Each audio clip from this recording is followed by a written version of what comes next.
I'm going to mute myself too, so you don't have Okay, to listen to this, Michigan. All right. very good. Love you guys and So, happy Thanksgiving. yep. Happy Thanksgiving, a safe Thanksgiving too. So Amish will be here in a moment. Welcome to class number 35 of Faith and Calm. Tonight's class is about struggling with oneself and winning some of the battles that one has to do. Again, this going to be because all of these the parsha, the Torah reporting that we read each week is very much. They're not just stories. They're stories that are about us, about who we are. It's about our lives. It's about different periods in our life. The people that we see in the stories are not just about them.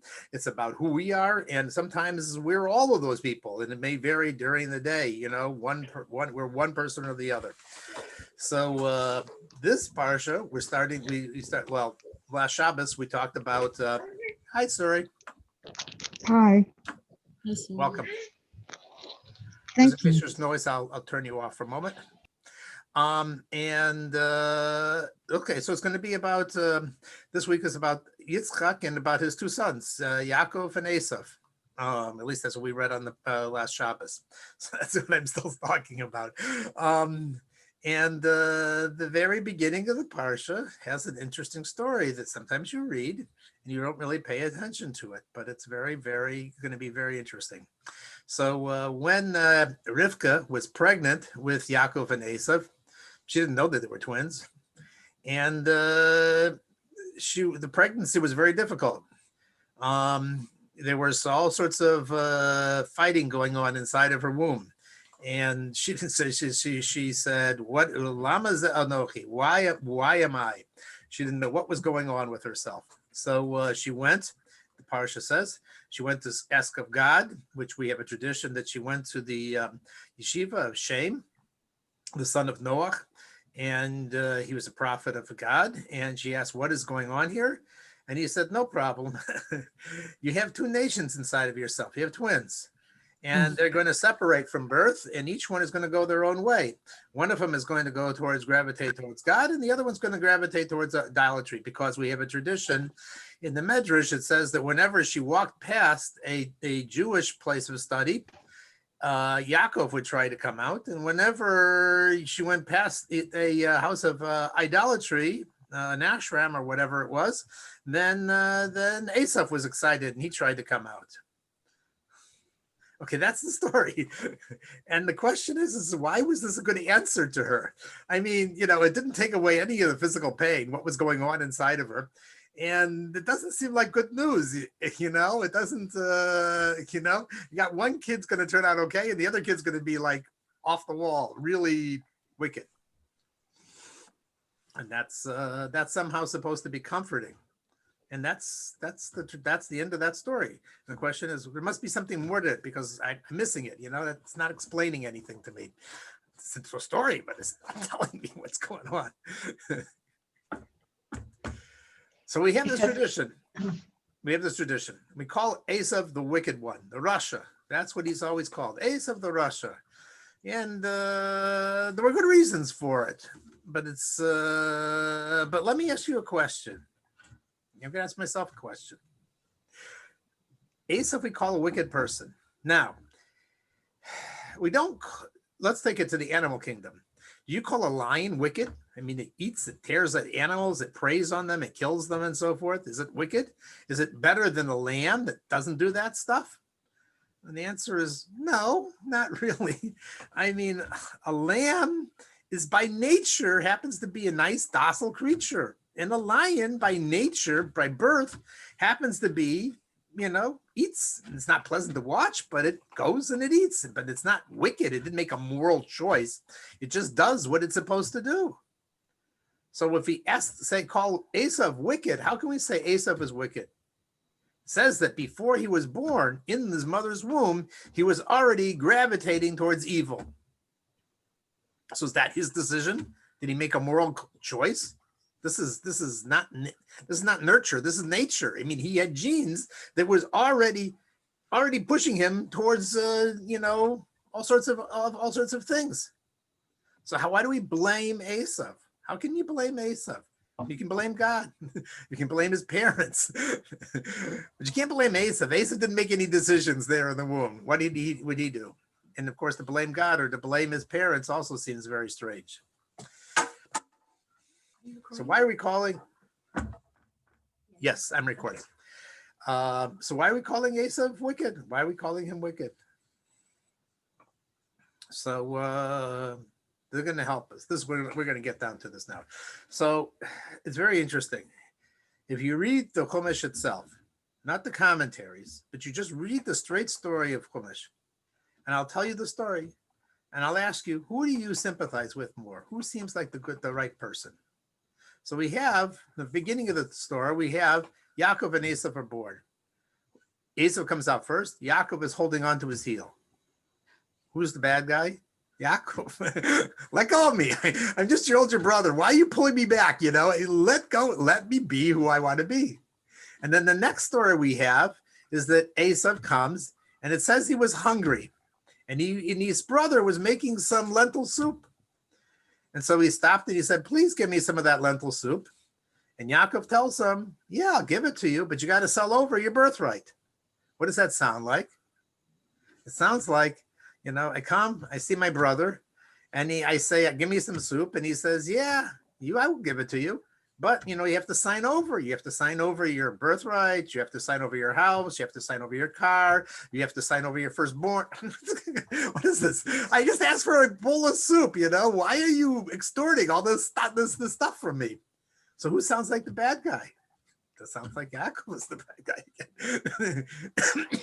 So Esav says, if I don't get something to eat, I'm going to die. I may as well give you over. So he signs over. And then the next story is his father is dying, and he wants to bless Esav, and he wants to have a nice intimate meeting with him. And Esav runs out to get some meat for him. And in the meantime, his mother overhears and then sends in his brother to steal the blessing from him.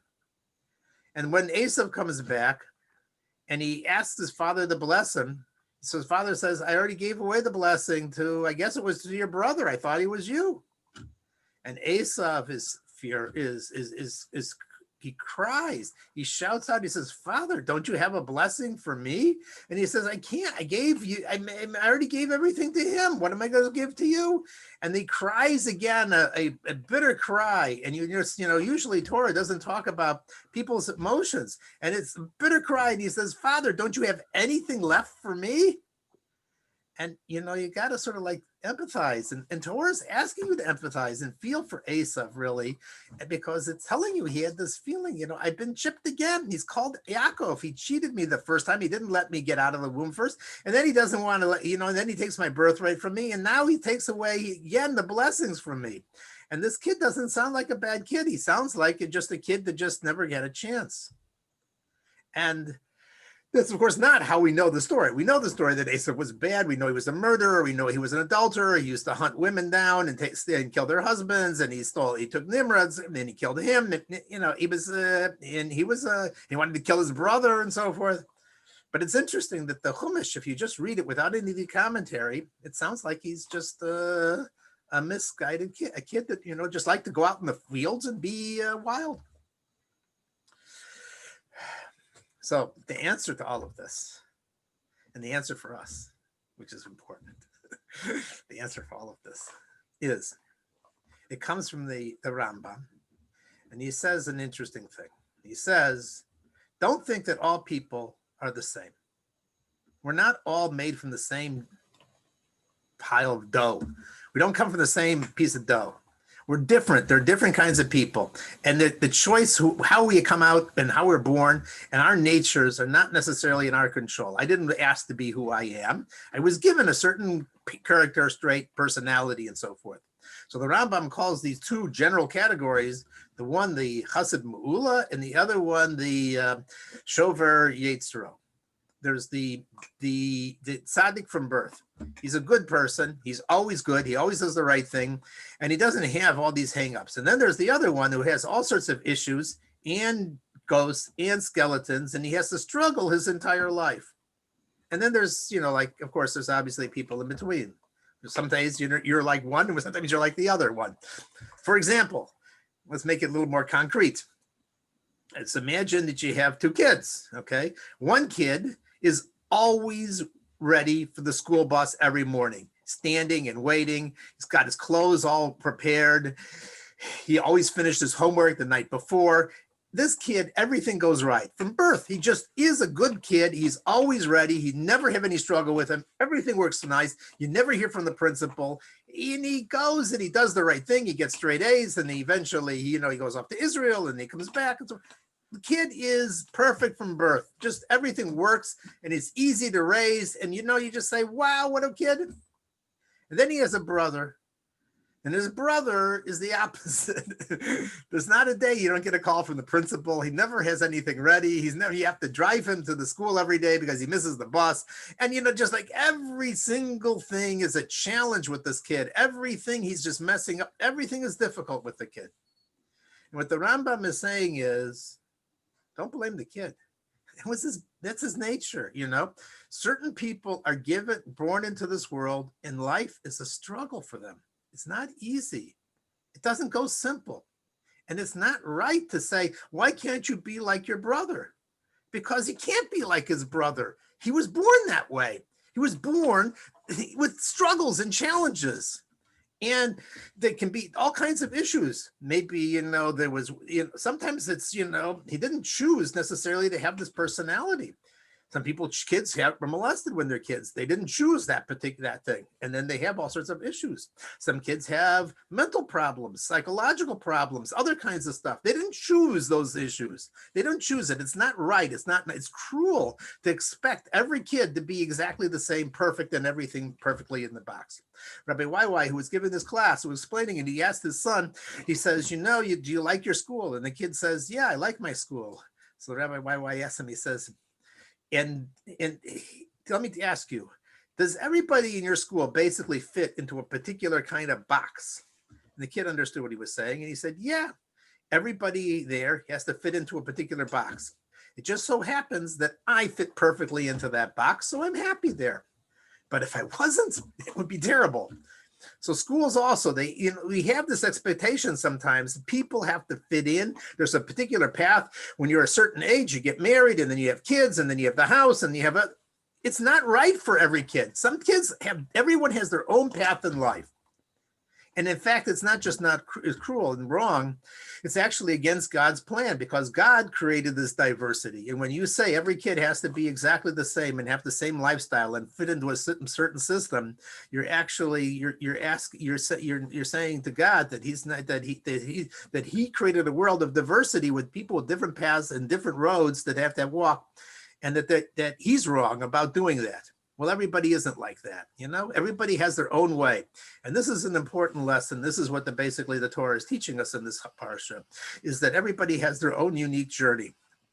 And diversity is cooked into that system.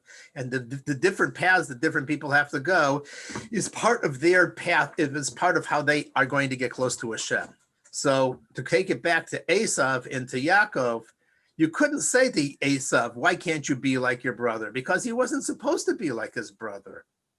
Through struggling and through working through his challenges and through confronting his issues, that is how he gets closer to Hashem.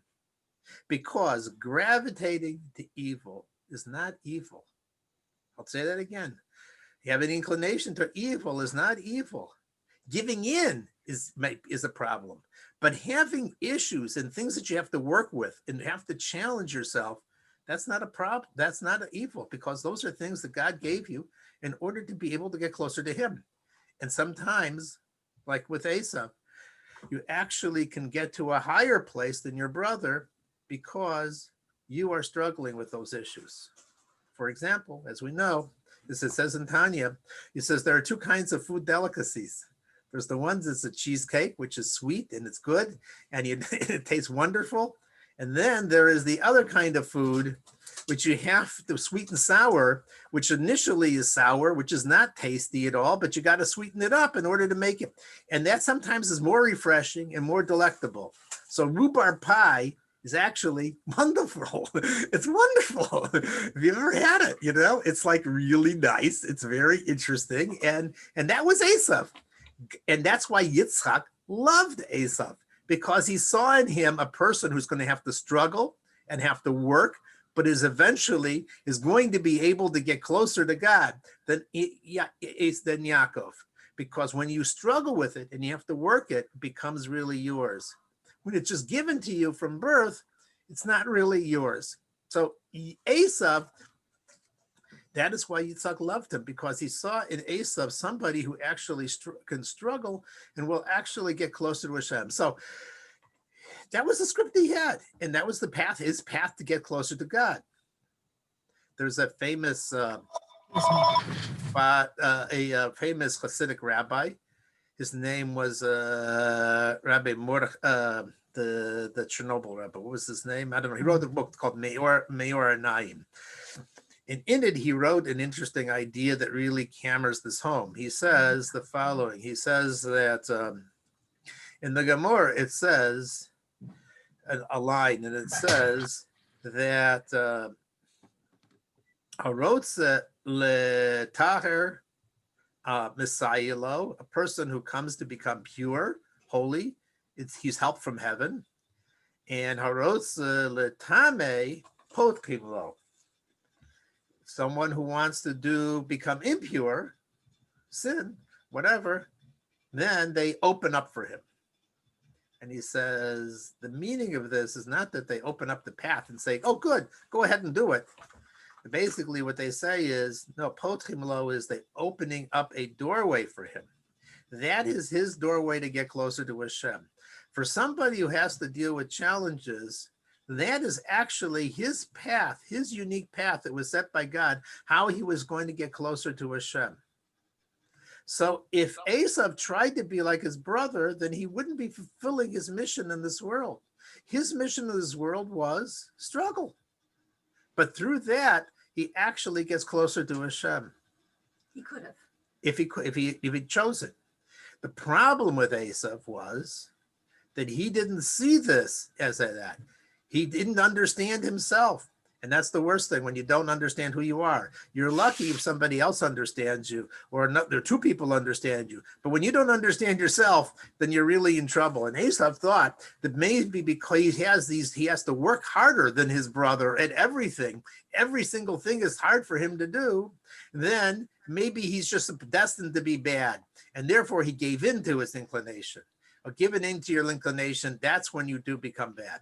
So yes, in Judaism, you cannot look at people and judge them unless you know them on the inside. You have to know them from the inside out. You can't just say, this person is struggling and this other one is doing so well, and therefore this guy is a good one and this one is a bad one. It may be that this guy is supposed to work at it and challenge himself and work at things and so forth. And that's not his path to God, because everybody has their own unique path to God.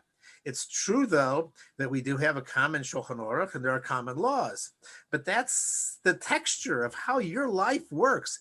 That's the individuality in Judaism is all about your individual struggles.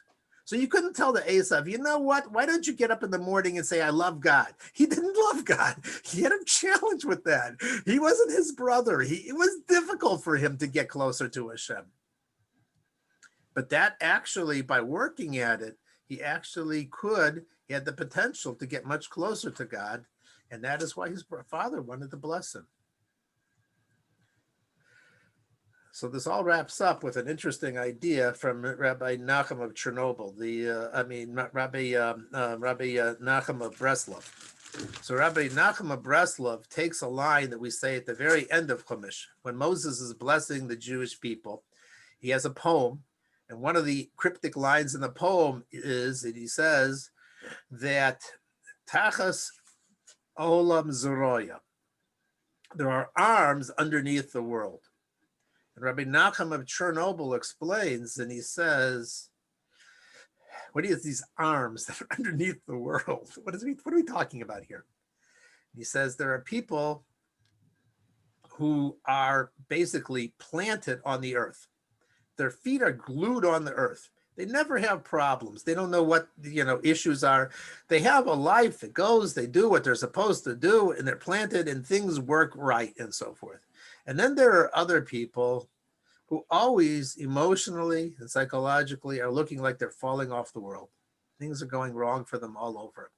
They have health issues, they have emotional issues, they have psychological, they have friends, they have social issues. It's falling apart. And maybe it's the same person. There are days when some days everything is bad and it just looks like it's just, I don't know how I'm going to go through this because everything is falling down on me and I'm falling off the world. So Rabbi, the Breslover Rebbe says, no, this is the Nachum of Cherbolt, of Breslov. He says, Tachas olam zoroya. You know what?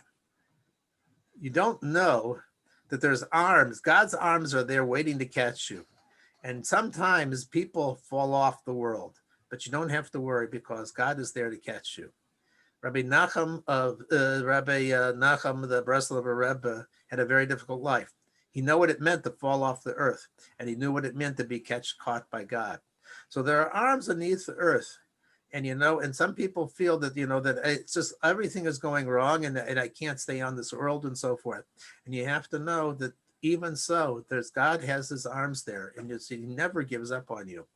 So the lesson of Esav and Yaakov is the following, is that Esav had a challenge. He had a difficulty. But his difficulty was that, it was not that God hated him or didn't like him. He had challenges, he had skeletons, he had things he had to work through and so forth, and he couldn't be like everyone else. And you're not supposed to be like everybody else. Everybody has their own unique path, their own unique way of connecting with God. It's a personal thing, and there's a personal way that you connect. There's mitzvahs for all of us, but everybody's on a different stage and a different place in this path. And Esav's mistake was he figured that because life was so difficult for him and the challenges were so hard, that he was trying everything, and he had to work so hard just to get up and pray and serve Hashem, that maybe he wasn't supposed to be good at all. And that was his bad choice. That was the tragedy of Esav, was he just decided to give in to his nature, and then he really became what he was, a Rasha. So it's interesting to know that Esav, in the end, he ended up, his head is buried together with Yitzchak in the cave of Machpelah. How did that happen? Because Esav at his core was always good. In his head, and that means gets in there. His body, his actions were not. And therefore, his body didn't get in there. But he got in there. Even though he's not supposed, you would normally say a wicked person is not supposed to be buried together with righteous people. But his head was. So, and out of Esav, we have tremendous converts. There is Rabbi Akiva, there is Rabbi Avad, there's Avadja the prophet, there's Rabbi Meir, there's numbers over and over again. Some of the greatest rabbis converted from the host of Esav, which means the European, the Eastern and Western European people, and they have tremendous converts. So Yitzhak wasn't misplaced in his love of Esav. He saw that there was possible sparks inside of him that were going to turn out to be good. And it just never came out in Esav's lifetime. But that doesn't mean that the investing in him was a waste of time. So we have to realize when we look at kids and so forth, just like Rabbi YY's kid said, don't try and push everybody into the box. They ain't supposed to be in that same box. They have different roles, they have different paths, they have different things that they're supposed to deal with. And appreciate other people's struggles and appreciate your own struggle, because if you see yourself having difficulty and troubles and trying to deal with things and you have to fight these demons over and over again, that doesn't mean that God isn't there with you and that doesn't care about you. It actually means that by overpowering them, transforming them, dealing with them and so forth, that actually can bring you to a higher and closer place with God. And with that, I'm going to turn over the microphone to my better half. The cheesecake is always sweet. Okay. Thank you so much, Shimon. Thank you so much. what you said was really great. Isn't that nice, Sean? Yes. Thank you, Sari. Thank you, Very, very nice. Okay, good. So, Thank you. okay. So, hi, Yael. Hi, Sari. Hi, Amy. Hi, Molly. Hi, Devorah. Hi, Emily. And hi, whoever else is there. So, anyway, I want to tell you in advance, 2 weeks from now, it's my birthday on Monday night. So please remember, you guys are very good about that anyway, but I would love it if you join me for that night. It's going to be a special night for me. And this is a special night too. Every night is a special night. So, and thank God for this women's yeshiva, because boy, do I need it. We need you. Okay, I really need it. So anyway, I want to start out the way I always do, and I'm going to say the 4 things that I always say. Number 1, we are in an extraordinary time, not an easy time, but an extraordinary time. The Lubavitcher Rebbe, who was who I don't know of any public pronouncement he made that was wrong. They always prove true, and he said the Geula is unfolding, the redemption of the world and the Jewish people is unfolding. And second, we ourselves are very, very important for this time. We are, our souls were designated for this time because we have a particular role to play, each one of us. And Hashem gave us great tools in order to manage, because how could we manage? This is such an extraordinarily tough time, such an extraordinarily challenging time that we can't do without tools. We just can't do without tools. And the tools that God gave us are the Torah, and he gave us which prepares us for this time specifically. There are prophecies about this time specifically. We were told what would happen, and we also have mitzvahs which help us overturn amazing things, overturn worlds, and we have leaders like Moshe Rabbeinu and like the Rebbe, Mashiach, and we are accomplishing tonight by learning Torah, especially learning Torah about the redemption, is the fastest way to speed it up. And we want it to be in its full expression. So Yasher Koach, we're doing a good job. We're doing this right now together. And I want to give I like to say a tiny thing from last week, a tiny review. Last week we talked about kindness. We talked about giving charity, and we talked about giving 10 to 20% of your income. That's what the Torah says. I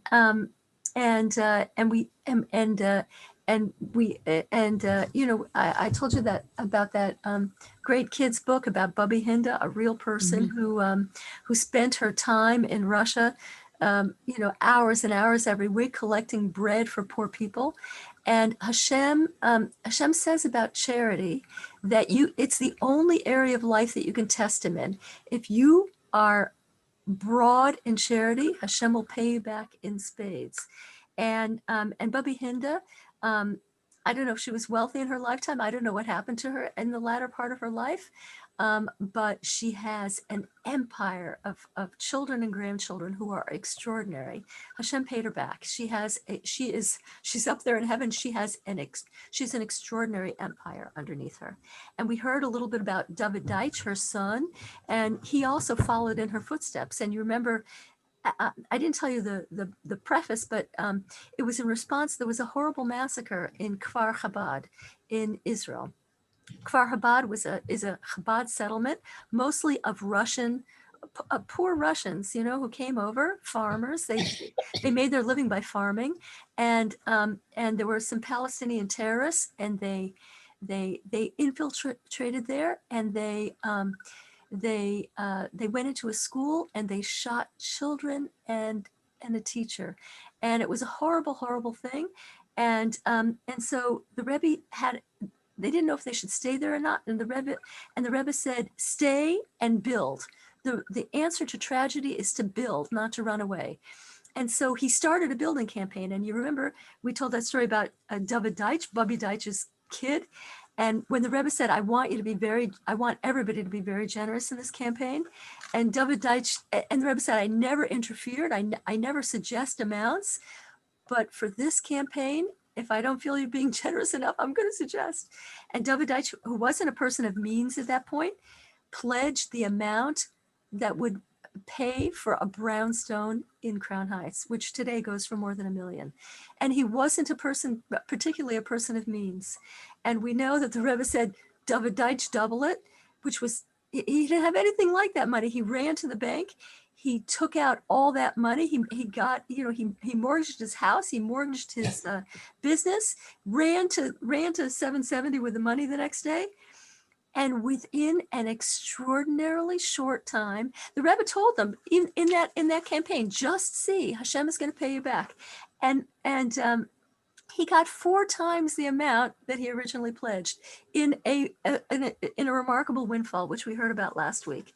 So I want to tell one other little story about that thing, because this was in the same article and it was so good. There was a young man, Yaakov Katz, and in 1941 he was in America. He's an American kid, and he became close to the Friedeker Rebbe. Friedeker means previous, the Rebbe before ours, and the Friedeker Rebbe told him, suggested that he pledge an extraordinary amount of money, and he didn't have anything like that, and he didn't know what to do, and he went to ask advice from Rabbi Menachem Mendel Schneerson. That's the Rebbe, but he wasn't Rebbe yet because his father-in-law was Rebbe at that point. And Rabbi Menachem Mendel Schneerson explained, if a Rebbe says to do something, it's a special thing, and you won't lose by it. You really won't lose by it. And so he went to all his friends. He gathered all the money. He borrowed as much money as he could to get the amount that the Friedeker Rebbe had suggested. And within a very short time, his own business was miraculously successful, just unbelievably successful. And he was quoted as saying that when one has faith and trust in what the Rebbe says, it is possible to be endlessly successful. So I thought that was an interesting quote. And okay, good.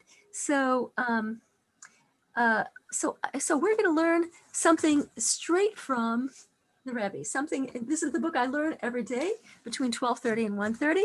I have a class, and we're going to a very short little thing from it. It's about it's similar to what Haskell Shimon was saying, but it's just about Yaakov. Yaakov had to run away from Esav, right? Esav is Esau in English, right? So Yaakov, who is Jacob, whatever, he had to run away from his brother because his brother was going to kill him for getting the blessings. And the first line of this week's parsha says something like, I'll just say it in English, and Yaakov left Beersheba, which is the place that he grew up, and he went to Haran. So the Rebbe says that we know that everything in the Torah, the people that are quoted in the Torah, it's all they're all real people. They lived. They are our ancestors. They were actual people, and what happened in the Torah is absolutely is a true story of what happened to our ancestors. But if it's quoted in the Torah, it also has multiple levels of meaning. And very often it has a spiritual counterpart. The spiritual counterpart of Yaakov had to flee from Beersheba and go to Haran. Beersheba, I won't go into it, but the word is related to heaven. It's related to heaven.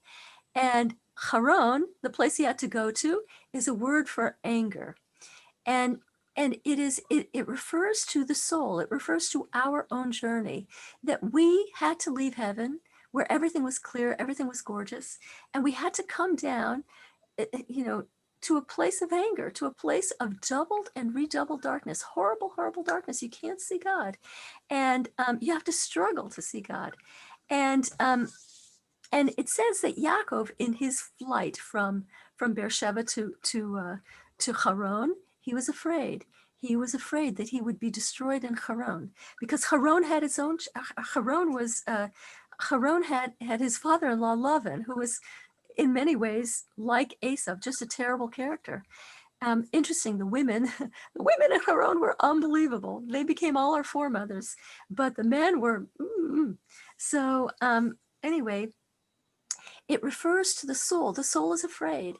I'm going to get damaged. I'm going to get damaged in that trip down there. I'm going to get damaged in my trip down to earth.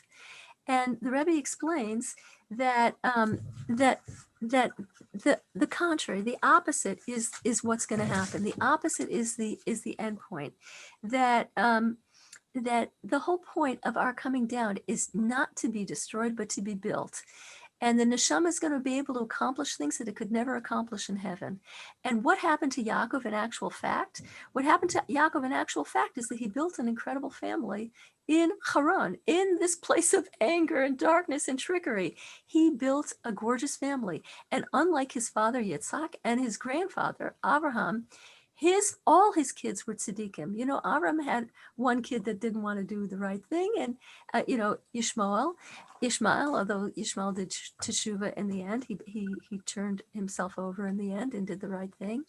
And Esav didn't do teshuvah in his own lifetime, but all of Yaakov's kids and his whole family became extraordinary, both the sons and the daughters. So anyway, the Rebbe says that's true of Elamis, how can that be? How come what? How can that be true? How can that be true if they sold Yosef into slavery? So, we'll get to that when we talk about Yosef, but you should not think that they were bad people. They were not bad people. We'll find out the deeper meaning when we get to that story, but it's a good question. So the Rebbe says, how is it possible? How does the soul manage this? How did Yaakov manage this? How does the soul manage actually turning this dark place into something good? And it's because when you do mitzvahs, when you do what God says you're supposed to do, particularly when you do a mitzvah, you reveal the light of your own soul. That's what happens. When you do a mitzvah, you think you're just doing a commandment. No, you are revealing the light of your very own soul. And you transform not only the world, you transform your body.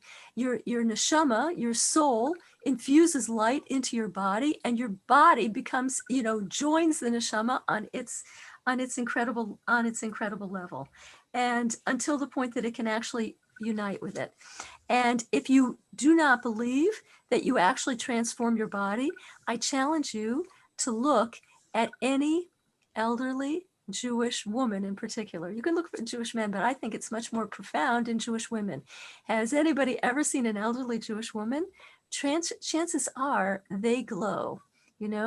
I had one of my best friends from the past decade and last 2 decades passed away last Monday. Thank God I didn't find out. She passed away Monday at 5. Thank God I didn't find out about it until after the class. And she was my next door neighbor. She was quite a bit older than me, but I loved her. Yeah. And I found out a week before that she was that sick. She was in Hebrew rehab. And when I found out, I said instantly, they don't take visitors really in Hebrew rehab because of all the corona stuff. And so I wanted to see her. She's in terrible shape. I want to see her.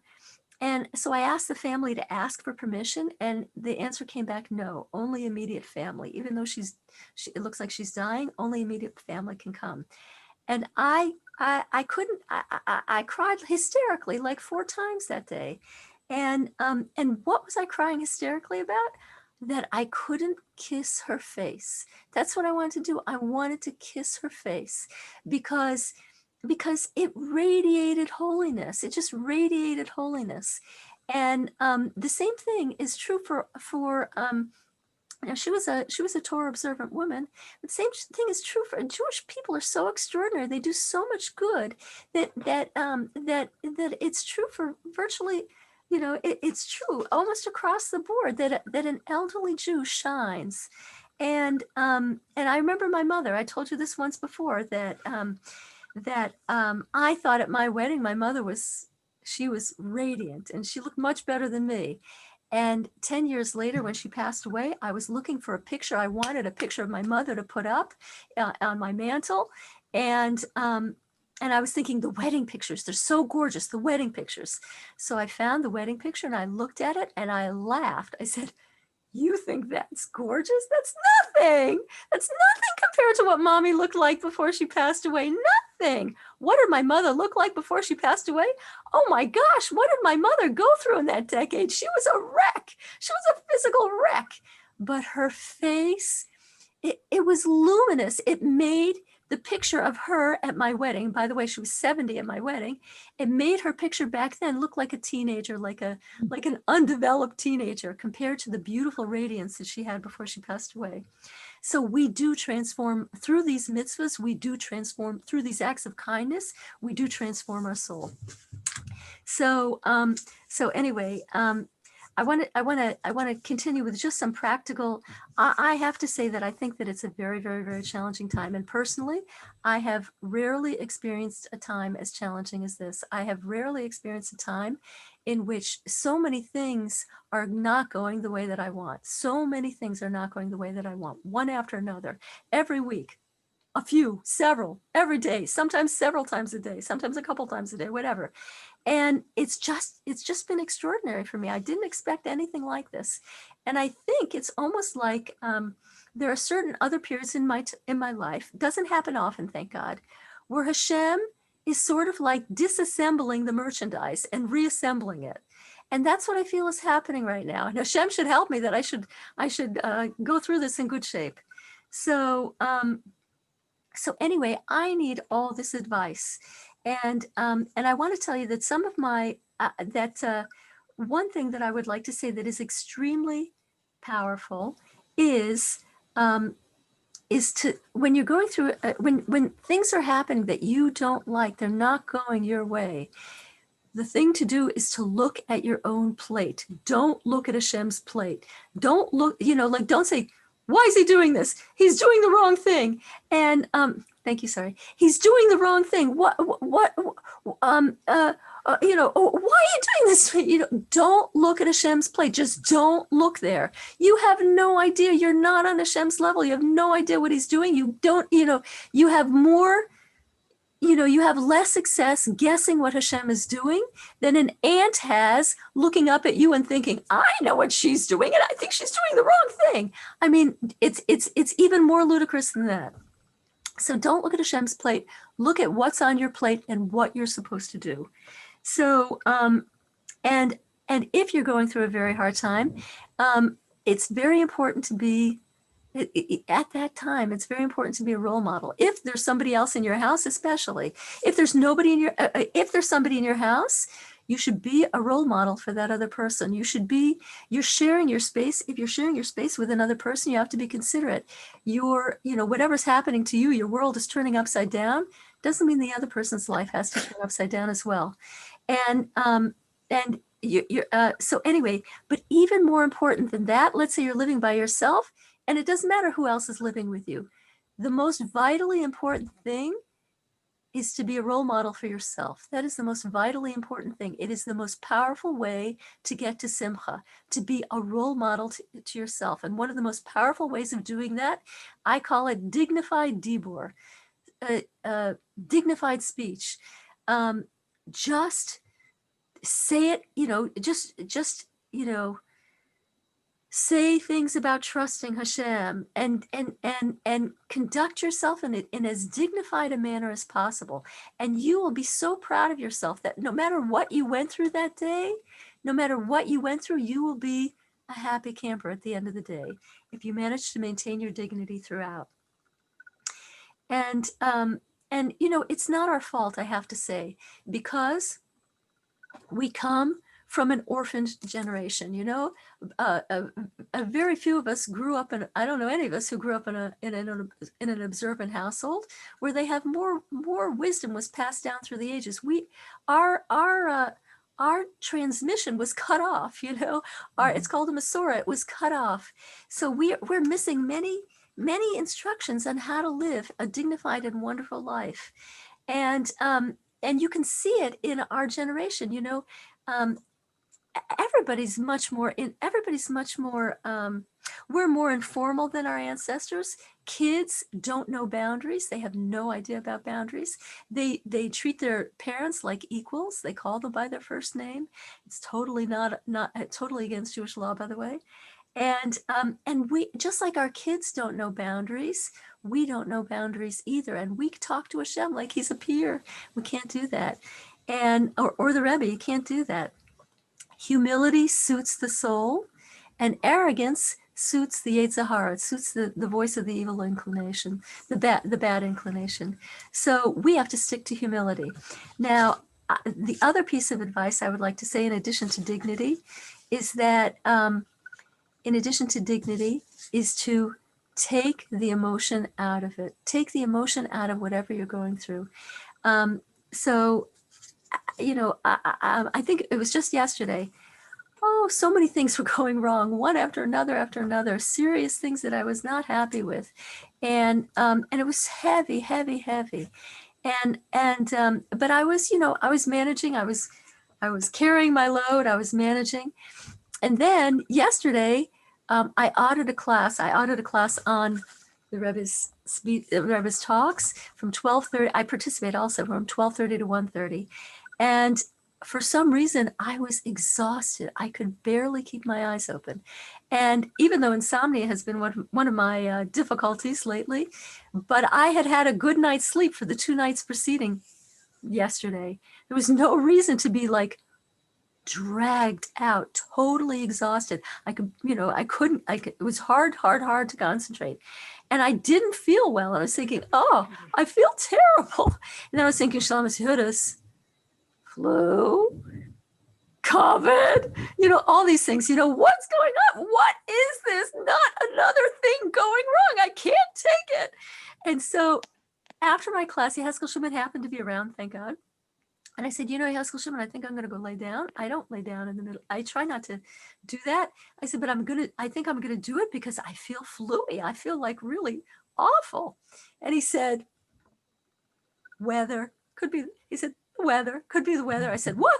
He said, yeah, it could be the weather. He said, barometric pressure. I said, what?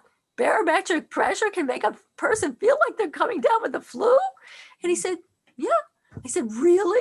And I ran to the computer, I looked it up, and sure enough, it can make you feel like you have the flu when the barometric pressure is dropping. And I started laughing and laughing and laughing.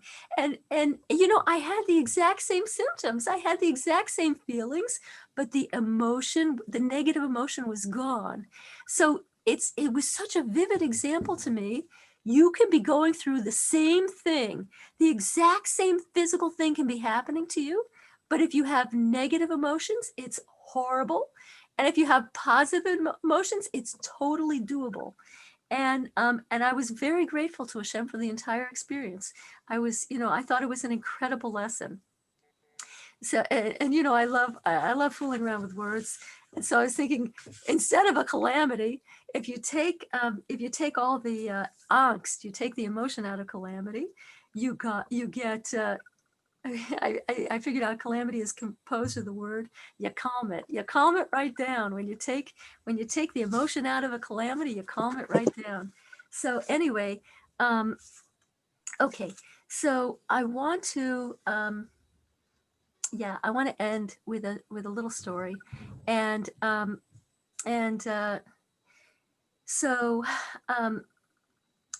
so let's say you're doing, things are not going your way. You really need something, and you're speaking in a dignified way, and you took the emotion out, and you're doing everything. You're just doing everything you need, but you're still not getting. You still don't have what you need. You don't have what you need. So obviously we pray to Hashem, we daven. And you can ask the Rebbe for help too. It's a tremendous channel for blessing. And I read something, I read a children's story, and I'd like to tell you the children's story. There was the children's story goes like this. There was a poor peasant, and he had a big need. He had something that he had to ask of the king. But when you go to a king, it's customary to bring a gift. And he's a poor peasant, he has a farm. What is he going to bring the king? The king has everything. And he thought about it. And he decided, I'm going to I have in the Gemara, it's a story from the Gemara. In the Gemara, they call parrots talking birds. So he said, I'm going to bring my talking bird. I'll bring my talking bird. So he brought a simple cage. He put the bird in it, and he covered it with a cloth. And he came to the capital city and he came to the palace, and finally he had his audience with the king. And he said, I brought the king something. And all the king's officers are standing around, and the king is there. And the peasant takes the covering off of the cage. And they see, everybody looks, there's a simple gray bird there, just a simple gray bird. And all the officers are, they're shocked. They're like, this is what he brings. And even the king was mystified. The king said, this is what you brought me. And then the parrot starts hopping around saying, this is what you brought me. This is what you brought me. And the king burst into laughter. He's like hysterical. That is so funny. And he grants the peasant everything. He grants the peasant every single thing the peasant asked for and more. So what is the parable? What is the parable for us? So the parable for us is this, that, Hashem has everything. He has absolutely everything. And there's such beings, he created such beings as angels. Angels are not the simplistic things that we grew up knowing about. They're spiritual energies. And and they give they do everything Hashem wants, exactly as Hashem wants it, and they love him as well. And so he has everything. He has adoration, he has perfection, he has people, he has beings that will do exactly what he wants. But you know what? When we, in this incredibly dark world where you can't see Hashem and where there's so many challenges, if we, us, do a mitzvah, we do something that Hashem said to do, it is like the parrot talking. It's a novelty. It's an incredible novelty. And Hashem gets incredible pleasure. It's like, oh, this is what I love. This is what I love. And so I was thinking about, so what's my talking bird? What can I give Hashem? What can I give Hashem? And so I came up with my own talking bird. Everybody's talking bird is going to be different. My talking bird is that, it's hard for me. A time schedule, I'm much better than I probably used to be, but it's still hard for me. And I decided that a talking bird for me would be to go to bed at 9:45, 4 nights. That would be a talking bird. If I actually did that, that would be a talking bird. And Baruch Hashem, I got my talking bird last week, and I'm working on my talking bird this week. And it's good for me. And I'm able to do many more mitzvahs that way. I'm able to daven in the morning with much more peace of mind because I have the time, because I'm more rested, and if Hashem allows me, and all those different things. So I want to end by saying we have a tremendous opportunity. We have candle lighting this Friday. It's going to be 3:57 in Brighton, and that's a tremendous. It's about 15 minutes later in New York, and it's 3:57 in Brighton. Brighton is very far east, and with that, I would like to end, and I would like to ask anybody anybody who wants to. I'm going to turn off the recorder, and I want to ask if anybody has some.